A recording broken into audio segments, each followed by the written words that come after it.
last bit of form logic we'll talk about involves the flash, the session, and redirection. And as a motivation for this topic, we can think of this question: what view should be rendered as a result of a successful create action?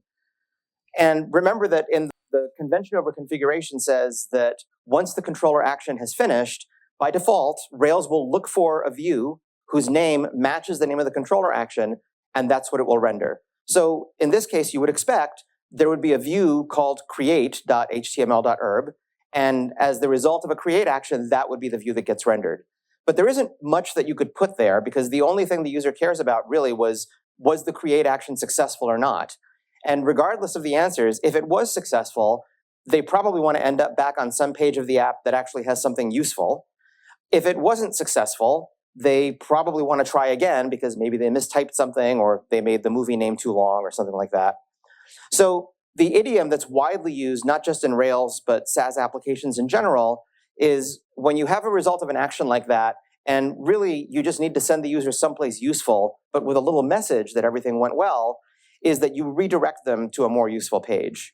And we had a brief introduction to redirects when we did the Sinatra demo, but we're going to look at them again in the context of Rails controller actions. So, for example, if you have a successful create in our movies app, a reasonable thing to do might be to send the user back to the list of all movies.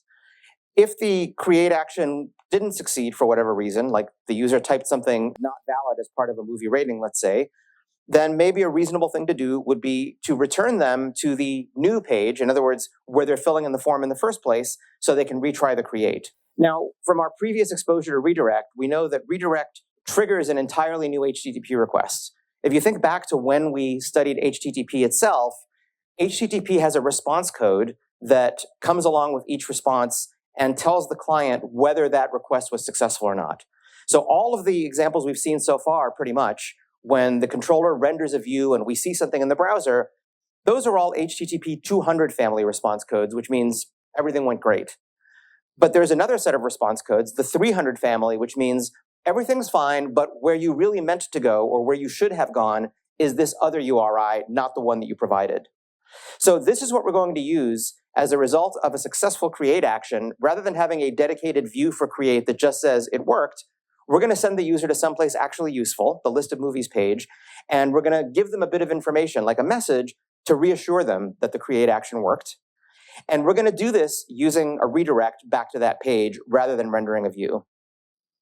The question here is, how are we going to inform the user that they were redirected, or given that they were redirected?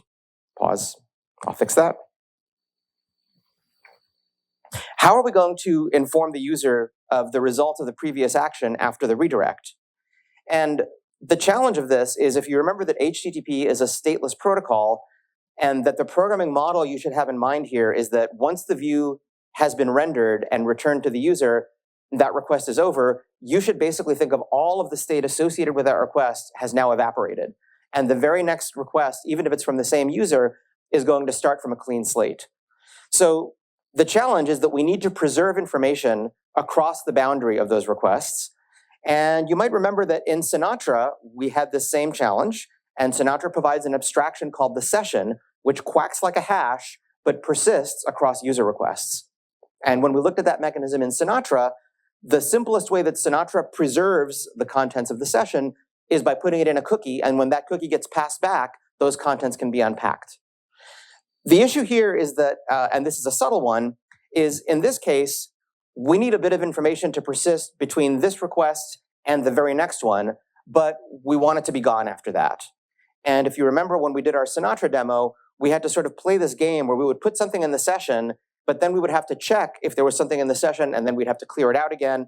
In other words, we kind of want a special case of the session that sticks around for one request after the current one, but after that, it goes away. And because this is such a common pattern, Rails does in fact have a mechanism for this called the flash, very much like the session, and in fact implemented using the same mechanisms as the session. The flash quacks like a hash that persists until the end of the next request, and after that is automatically deleted. So it's common for a lot of views in an application to essentially check if the flash has something in it, because if it does, it means this is a message left over from the previous action that the user should see, and it's probably there because it's the result of a redirect after the previous action.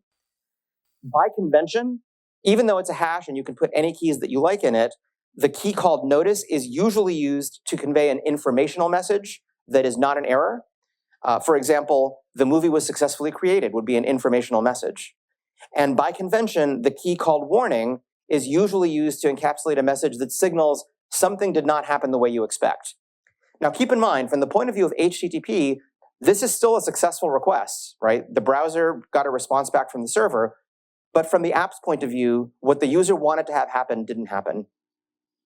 So let's take a look at how we would use redirection and the flash to do these two different outcomes of a create action in our Movies app. In case of a successful creation, we will send the user back to the list of all movies. And in the case of an unsuccessful creation, we'll give the user a chance to try again.